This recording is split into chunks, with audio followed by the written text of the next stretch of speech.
ngasi ingagi humni panba yaifaraba nomaijing numit jungi tang tara humdoi soising aniga sumna kumathoi hairiba numit asida aithoigi laikai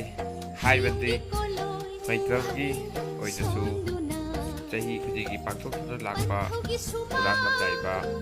afam asida pangthokpagi mami asidi aina miyam ngolibasi hairiba urak lamdaiba asi hainadagi hauna kum amagi laikai asida lakadaba fattaba khudimak adu yelhing thaduna amadi khayok lakduna aikoina hairiba yelhing amadi khayok atbasnai haduna hauga pirami asida soikiba lakiba yawbasu yamna lakpiyu aihakna yamna khangduna haijabagi wa natsade tunggi mirolda amadi hauski mirolsida khajitang oirabasu